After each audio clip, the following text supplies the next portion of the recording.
Because understanding great literature is better than trying to read and understand yet another business book. On the Leadership Lessons from the Great Books podcast, we commit to reading, dissecting, and analyzing the great books of the Western canon.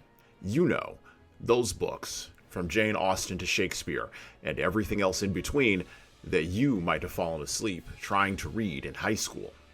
We do this for our listeners, the owner, the entrepreneur, the manager, or the civic leader who doesn't have the time to read, dissect, analyze, and leverage insights from literature to execute leadership best practices in the confusing and chaotic postmodern world we all now inhabit. Welcome to the rescuing of Western civilization at the intersection of literature and leadership. Welcome to the Leadership Lessons from the Great Books podcast. Welcome to the beginning of the next historical high. But before I get into why this is the beginning of the next historical high, let me hit you listeners with some statistics to start off this new year.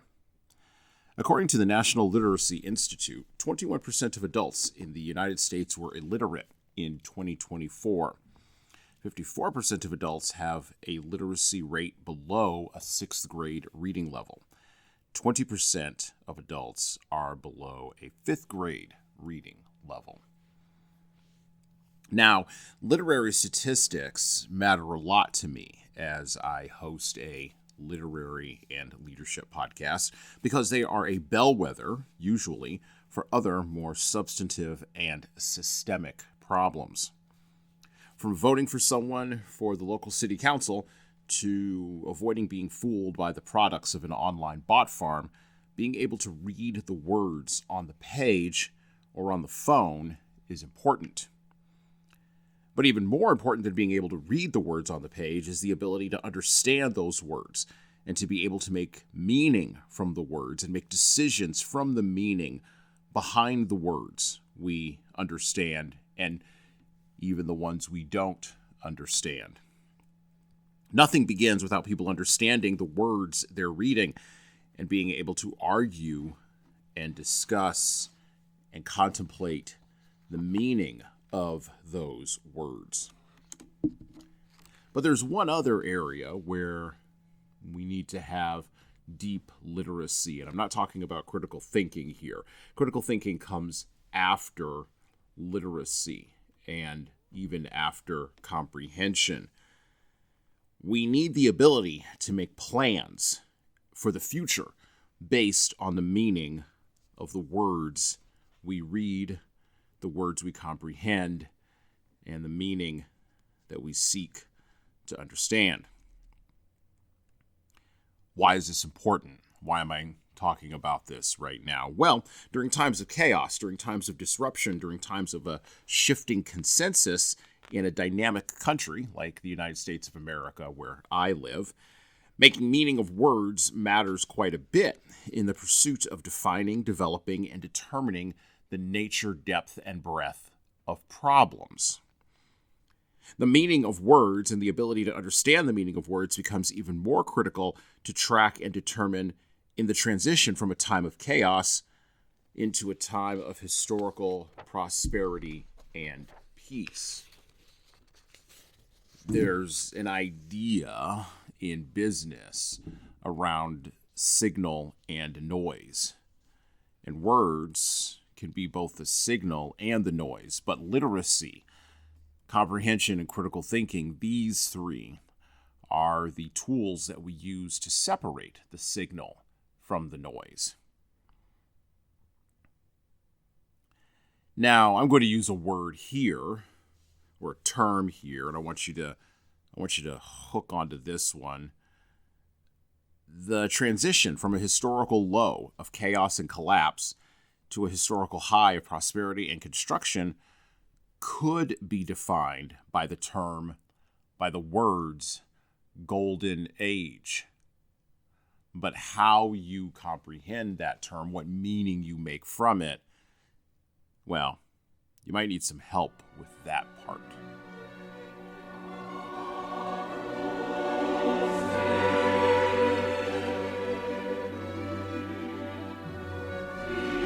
A couple of years ago, I expressed the frustration that I have with our constant mastication over problems without moving people towards solutions to problems. Over the last couple of years on this podcast, I have taken time at the end of each of our episodes to discuss with our guests the solutions or the potential solutions to leadership problems that are present in our society and culture here at the close of the fourth turning, which I suspected the fourth turning was beginning to close back in 2023. This ongoing frustration over the constant chewing over of problems led me to cover books with guests like Shop Class as Soulcraft by Matthew Crawford, The Omni-Americans by Albert Murray, as well as Tender is the Night by F. Scott Fitzgerald and 1984 by George Orwell. These books, along with many others, opened the door to allow me to talk with my fellow guests and to talk with you as listeners about the problem of respecting the followers you have as a leader, the problem of a return to collectivist thinking, and not in the way that Lenin or Marx would define it, and resurrecting such collectivist or collective or communal thinking from the rubble of the idolatry of individualistic thinking. These books opened the door to me being able to talk about putting aside personal trauma in order to develop other people. And these books opened the door to me being able to talk with guests about how to develop serious speech that would demonstrate the depth of serious thinking that a leader, and quite frankly, everybody, should have. We talked about these problems and we proposed solutions. And in each one of these areas, along with many others, we proposed solutions that we covered on the show last season. We actually talked about solutions.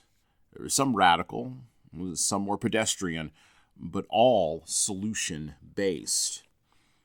The guests that we had actively explored all those potential solutions and engaged with these ideas in the realm of ideas, which, of course, is what a podcast, I believe, fundamentally is for.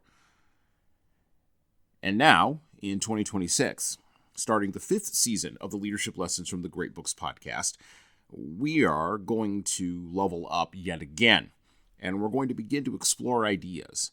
Not only those ideas that lead to solutions, but also ideas of restoration in preparation for a future that I believe we are not quite yet prepared for. Whether that is spiritually, morally, ethically, much less materially, scientifically, or even biologically. We will be doing this, we will be holding this conversation around restoration and preparation for the future through exploring essays like The Great Instauration by Francis Bacon. And we will go through there all the way to East of Eden by John Steinbeck. We will wind our way through A Book of Common Prayer by Joan Didion, and we'll talk about the great book Ben-Hur, A Tale of the Christ by Lew Wallace. And towards the end of this year, we will end up in the space of the U.S. Army and Marine Corps Counterinsurgency Field Manual, edited by General David Petraeus, Sarah Sewell, and John Nagel. And finally, we will close out the year by exploring Tolkien and the Children of Hurin.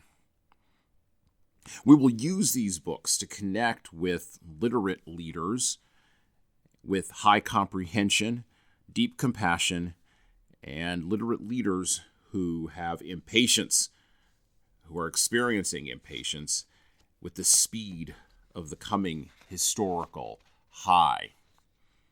And of course, who are looking for ideas, looking for solutions to what restoration would potentially look like.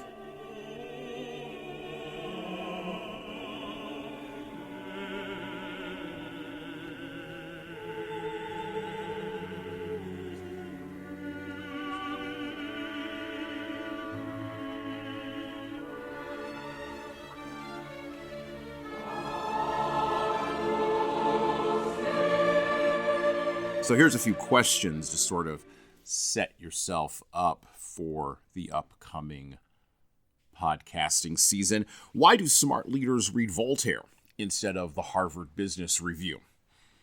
What are the implications of addressing diversity challenges as a conflict of visions rather than as a world-ending existential crisis? What is a timshel, and why does knowing what it is matter to building for the good rather than just maintaining a position in stasis? And what is the importance of decentralized decision-making? I am fascinated by the difference between what questions and why questions. Why questions tend to be problem-oriented, and the endless pressing of the algorithm in our lives has flooded us with why questions. Why this, why that, and why the other. But what questions are solution-focused? What is the problem? What can we do about it? What are the options? These types of questions that begin with the word what, are more interesting than asking endless why questions that merely serve to drive or feed the algorithm. These are the questions that drive thinking about solutions and implementing those solutions rather than continuing to drive a problem-based narrative. The lessons we can learn from reading the great books have been the primary focus of this show for the last 5 years. And great books ask and answer what questions. This year, we are moving with several partners and current and former guests into 2 areas of great impact and of great interest in 2026 that will further allow us to explore the answers to what questions. We are starting to bring together ideas we've explored on this show since season 1 into writing a book series with contributions from current and former guests, focusing on our discussion of the potential leadership models that arise when you read books written by Jane Austen, plays written by William Shakespeare, books written by John Steinbeck and Ernest Hemingway, or even solutions to life proposed by Booker T. Washington, and many, many others. It turns out that a lot of these books have the answers to the why embedded in the what deeply in narrative structures. We're also exploring a project, and I'm not going to give the name of it right now, but we're exploring a project, developing it with other partners to leverage the insights, the commentary, and the conclusions from the podcast episodes we've done over the last few years, moving those into a working leadership education platform. This idea is still in its genesis. It's still in the planning stages. It's still in the paper and pencil sort of mode. And so stay tuned for more details as we move this project forward.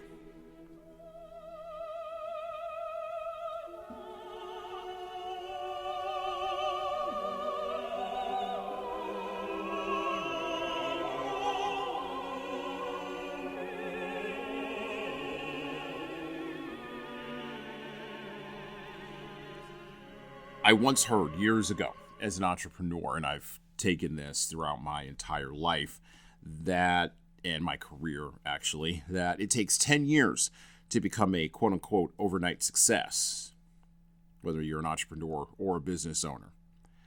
Over the course of my life, over the course of my adulthood, I've taken on a lot of other hard things. And you know what I found out? I found out that it takes 10 to 12 years to get your black belt in the martial art of jiu-jitsu. It takes 10,000 hours or 10 years to move from being a novice to beginning, to starting to be a master at any pursuit worth taking up. Anything worth doing takes about 10 years to begin to get even remotely good at. The same thing, it turns out, with podcasting. I'm heading into the 5th year of hosting this show. Hosting a podcast like this with a lot of moving parts involves learning, developing, and executing the skills of writing, speaking, recording, editing, marketing, and finally, distributing. I think at this point, I'm about halfway through a 10-year-long process to get better, to move from novice to beginning to be a master. And underneath it all, underneath all of this journey, underneath all this process, underneath all of this writing and speaking and recording and editing and marketing and distributing, the most valuable skill, well, not even valuable skill, the most valuable thing I'm earning consistently by showing up week in and week out every week is permission. The permission to speak into your ears and the permission to have your attention, to build a future, to sincerely build a future I think we want to actually leave for the people coming after us. I look forward to continuing to earn the ears and attention of some of the most literate leaders, visionaries, builders, and executors who listen to this show in 2026. And I thank you for what you have given me so far. Happy New Year, and welcome to the next historical high. And well, that's it for me. Thank you for listening to the Leadership Lessons from the Great Books podcast today. And now that you've made it this far, you should subscribe to the audio version of this show on all the major podcast players, including Apple iTunes, Spotify, YouTube Music, and everywhere else where podcasts are available. There's also a video version of our podcast on our YouTube channel. Like and subscribe to the video version of this podcast on the Leadership Toolbox channel on YouTube. Just search for Leadership Toolbox and hit the subscribe button there on YouTube. And while you're doing that, leave a 5-star review if you like what we're doing here on Apple, Spotify, and YouTube. Just go below the player and hit 5 stars. We need those reviews to grow, and it's the easiest way to help grow this show. And tell all your friends, of course, in leadership. By the way, if you don't like what we're doing here, well, you can always listen to another leadership show. There are several other good ones out there. At least that's what I've heard. All right. Well, that's it for me.